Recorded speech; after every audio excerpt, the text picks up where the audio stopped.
যখনই ইলেকশনটা চলে গেল তখনই এইসব মুনাফিকদের চরিত্র আমাদের সামনে ফুটে উঠল। গত 17 বছর যারা একটা বালুর টাক না হইতে পারে নাই, দল থেকে বের হইতে পারে নাই, আমরা জীবন বাজি রেখে অস্ত্রের মুখে তাদেরকে জেল থেকে মুক্ত করে দিয়েছিলাম। যখনই আমরা এই কথাগুলো কোথাও বলি, হয়তো ফেসবুকে আমাদেরকে স্ট্যাটাস দেওয়া হয়, কোথায় তারা আছে মারা হবে। তো ঘোড়াঘাটে এসেছি, কি হয়েছে তোমাদের?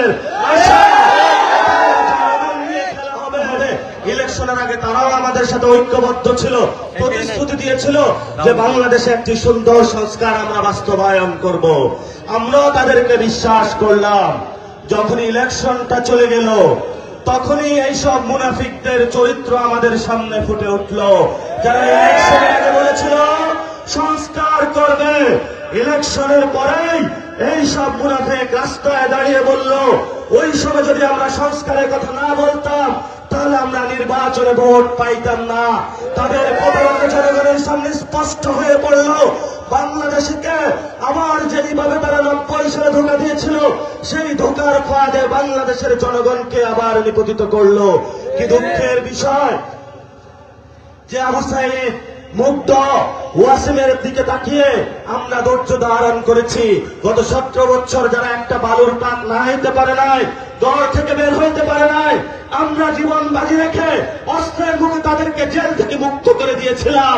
সে বাহিরে এখন এসে বাংলাদেশের মানুষের ভাগ্যের বিরুদ্ধে কাজ করছে, আপনার সন্তানের ভবিষ্যতের বিরুদ্ধে কাজ করছে, আপনার প্রিয়তমা স্ত্রীর ভবিষ্যতের বিরুদ্ধে কাজ করছে, শিক্ষা প্রতিষ্ঠানগুলো ধ্বংস করে দিচ্ছে, শিক্ষা প্রতিষ্ঠানে অশিক্ষিত লোকদেরকে সভাপতি বানাচ্ছে, চিকিৎসা যেখানে ব্যবস্থা রয়েছে সেই প্রতিষ্ঠানগুলো তারা বন্ধ করে দিচ্ছে।